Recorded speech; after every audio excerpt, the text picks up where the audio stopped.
When my doctor said the words donor eggs, I didn't feel hope. I felt a physical disgust with myself.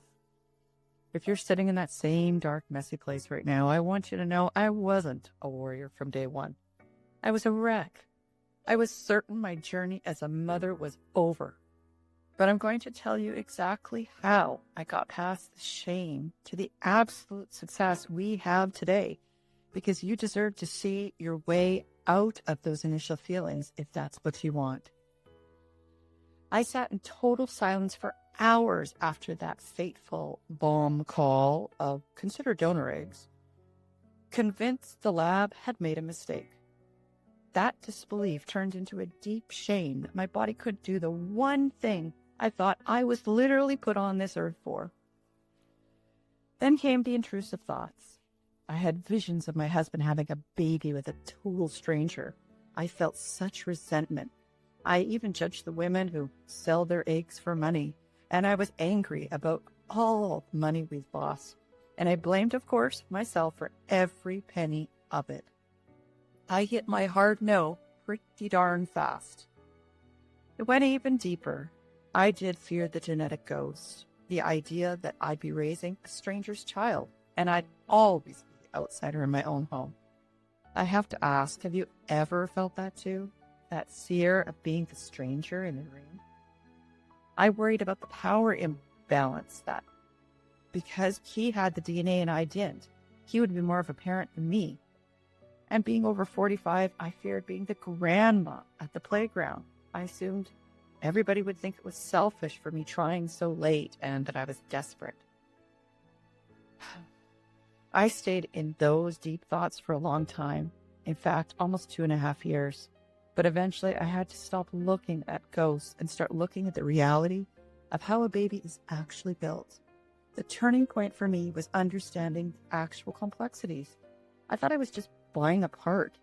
I didn't know yet the donor provides the blueprint and that I am the actual builder. Through a process called epigenetics, your body, the birth mother's body, is the one deciding which genes in that DNA are actually turned on and which are turned off. Just think of it as a volume knob. Your blood, your nutrients, and your environment rewrite the expression of that child. So you aren't just a host, you actually are the architect. I know what you're really wondering right now. Is this even worth the risk? Because I know how thick that initial fog is, especially if you're over 45. I wanted to give you a quick place to start. On my website, Donor Egg Diary, I've shared the checklists and the decision roadmaps I created for the real wall choices you might face moving from these deep feelings to actually considering doing it. It's there for you whenever and if ever you want it. As for all of us in this dark but potentially amazing place, there are no absolutes on this path. It's a journey of maybes rather than a guarantee.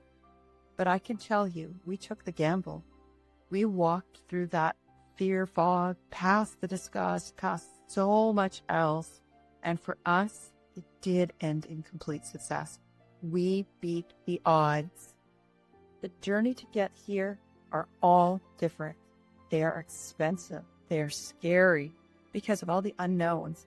But I want you to imagine a Tuesday morning, just a couple of years from now. You aren't waking up to a clinic phone call. You're waking up to a small, warm hand patting your cheek.